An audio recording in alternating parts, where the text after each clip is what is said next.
So I want to talk about specifically your applications, right? Like you guys went, you used, you went and found the resources that you had. You tried to make the connections that you had to make this come to life. Tell me about the team. How big was your team when you were kind of planning this stuff? And then did you guys write the applications yourself? Did you get support from a consultant or a lawyer? Mimi, how about you? How were things in Canada? Yeah, Canada is a bit of a mess. Just like Hope said, I think every market that you're in, you'll be facing its own set of unique challenges. So the market that I'm operating in, it's been a roller coaster and changing of regulations. So when we first started the company, there was an intention to have an open application process. So probably not dissimilar to some of the adult use states in being able to have a list of criteria, theoretically merit based, and go through that way. And so we started our company and we had a plan and a game plan. And literally the weekend before these set of regulations were set to come out, the government said, nope, hold up. We're scrapping that completely. We're going to go to a limited license environment. So rather than an open application, we're now doing a lottery for the first 25 licenses, not merit based, not anything. There was essentially no criteria. You just put in an application fee and then you're at the mercy of your luck. So, over the next month and a half, I believe, there were about 35,000 applications and just essentially lottery tickets. They, out of the blue, took 25. So needless to say, we were actually not that lucky. So we did not win this lottery. So we ended up having to partner up with a lottery winner, which was something that was happening all across the market that we were in. Those who had won the lottery didn't really even have an intention to operate a cannabis store in the first place. And there was like this weird secondary market to partner with groups that did have the intention to do so. And so it became this race to find a partner, figure out what you were doing, and just go for it. And so I think even that timeline was end of January, figuring out who won the lottery, to April 1st, there was some artificial deadline that the government said you had to open a store. And if you didn't, the government was going to fine you. And so there was this condensed timeline in which you had to figure things out, and then kind of run with it. This market has changed again quite a bit since that time and over the last 2 years. So now it is back to like a more application based. You go through a process and it's more open. But right off the jump, the environment in which we were kind of trying to navigate was a mess. So that was my experience, which is, I think, very particular to this market and that situation, that time and space. I don't believe that, that is what we're going to see. And so if I think about like what are some more of applicable learnings from that and even our current day process. So right now in our market, it's like you have to be approved as an operator, but then you have to be approved for the specific locations themselves. So from a corporate diligence standpoint, everything from like my personal taxes to what I've done in my past, the government has all that, to the location itself, the drawings, the security requirements, the systems that you use. Because now we're in the process of like opening more and more stores, we're fairly comfortable with that. And the government, thank God, has, some online portal that we're able to communicate through and submit our paperwork through. So it's actually not as intensive as probably some of these other states. But you just kind of like check through the process, go through the diligence. Our lawyers don't even really look at this anymore. We know what we're doing. And I would say a total of maybe like 2 people is necessary to kind of go forward with this application process, which is not bad. Can I ask you about the actual application? Like you guys had a game plan and then you had to just pivot all of a sudden, which I'm sure that's another theme of being a CEO of a cannabis company, right? These like quick changes where it's all out sprint. But talk to me about like what are the things in your application or in your game plan that you are able to keep, right? When you went to go partner with somebody, like how much of that stayed true? What are some of those details? I mean, truthfully speaking, that first round, none of it stayed, essentially. Basically, we were making it up as we go because literally the rug was pulled from underneath us. So anything that we were planning for wasn't really applicable anymore. And the rules were being written and set out for the very first time. So it was basically impossible to plan ahead for it. We had some sort of idea of what other markets in Canada and the governments were looking for retail stores. So we generally know, that we need to get our ducks in a row from a corporate standpoint, from a personal diligence standpoint. And so that was something that we could have just taken and say, this is my passport, this is my tax return, these are my corporate like articles and bylaws, like making sure that that was set aside in a safe place.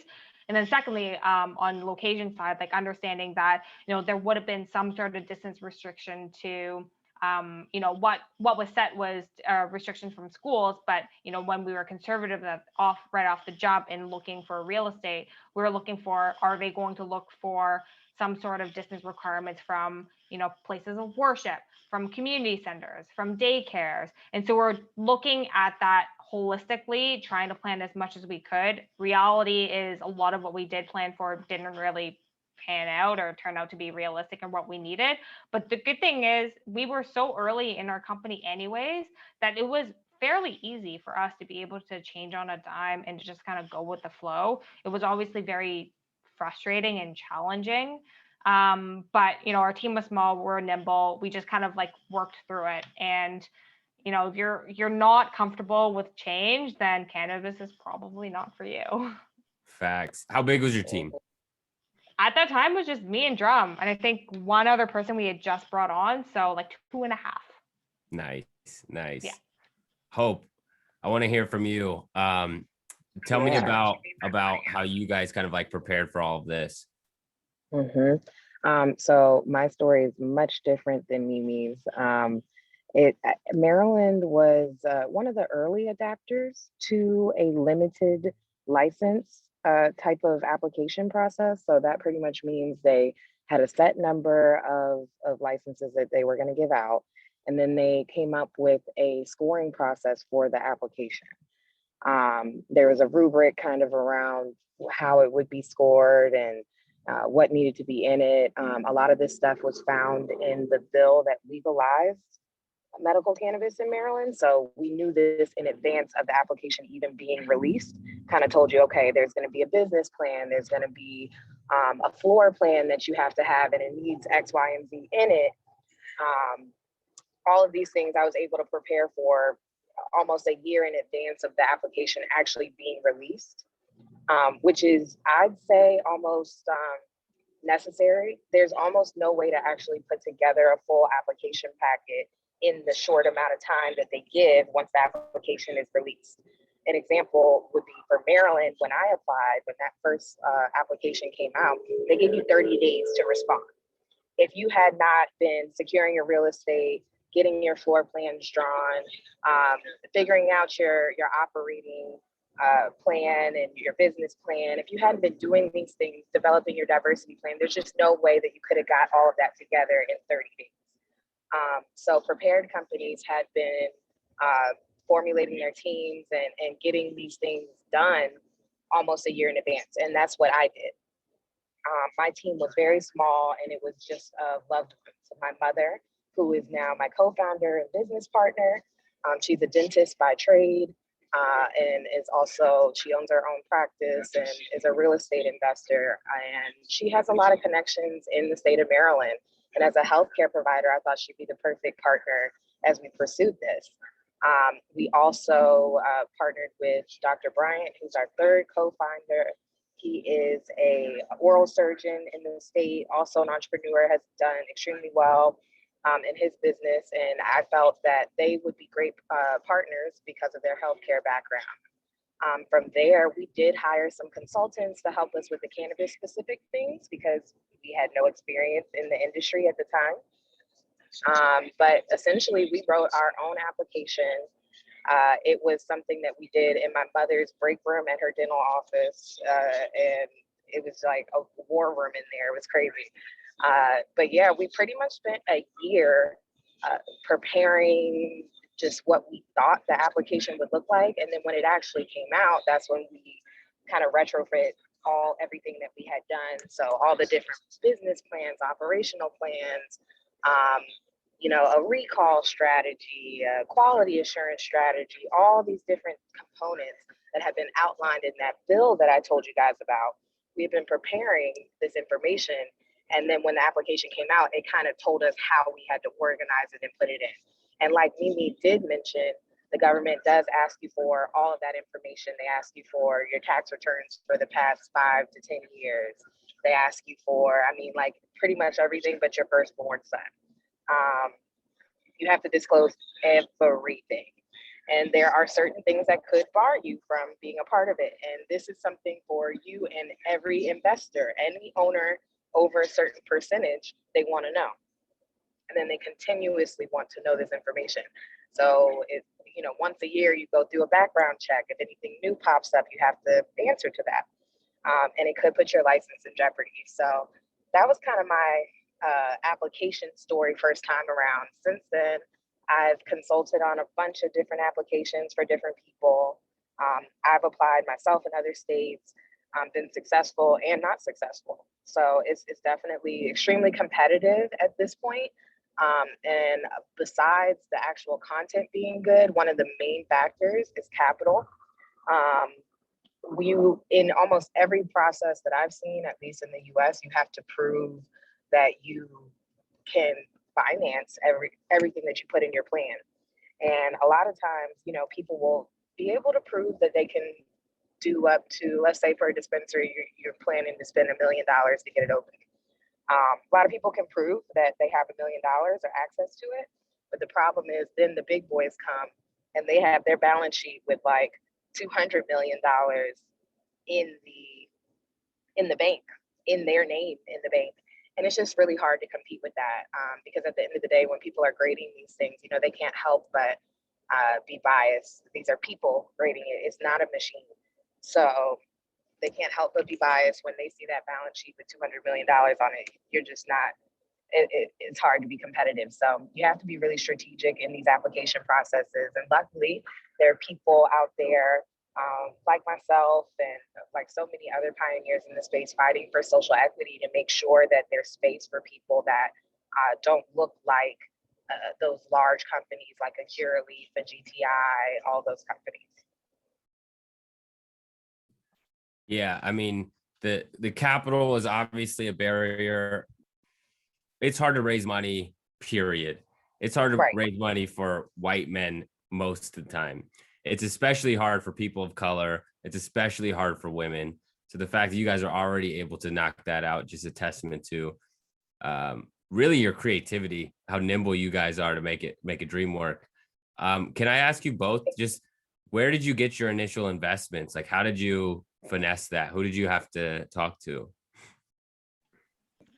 Yeah, we haven't raised that much money, honestly, to date.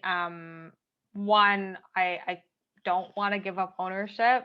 And secondly, it is challenging. And so the people that have supported us since day one have mostly been, just our own connections, like friends and family, the people who believe in the vision that we're building, who believe in what we are doing in this space and are just supporters of us. And we surrounded ourselves with great people. And, that has come a long way. And I think we've been fortunate enough that over the last few years, we've been really tight with our operations. And so we've just been funding our growth kind of through our own internal cash flow.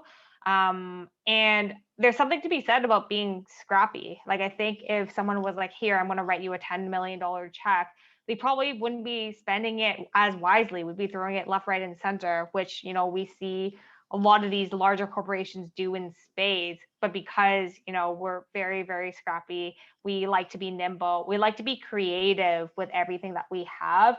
And that dollar goes a really long way. And I think that's an important quality to have for any entrepreneur. Yes, I feel the same way, Mimi. We pretty much bootstrapped the process. We had some close family and friends as well give us small investments. We did a round for some like local community people from Prince George's County, Maryland, that wanted to get in that were not accredited investors. So we've done a few things to give people an opportunity to be a part of our company, but like Mimi said, we haven't raised a lot of money to date. And we've really self-funded it. We bootstrapped it. We were extremely lean. We still are extremely lean.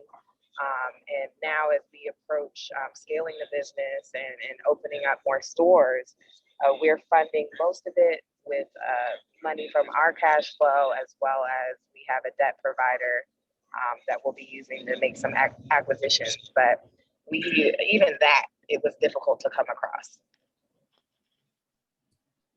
Yeah, I bet. One of my questions is, at what point did you guys get a salary? Like, I'm sure you were hustling a whole bunch before, like, you even got your applications in. Like, when did you guys pay yourself, if at all? I don't know. We started paying ourselves a bit, I think, just before a year, a little bit. I would say Yeah, it a was lot about of a year for me too. most of our company is paid more than myself and my co-founder. Yeah, That's it was about a year before I paid myself. And like Mimi said, I mean, I definitely don't pay myself what I'm worth at all. But that's what you have to do as a founder. You have to make sure that the company survives, and you need to bring on the team that you need. And sometimes you have to make a sacrifice. And I mean, we're usually the ones to sacrifice ourselves first.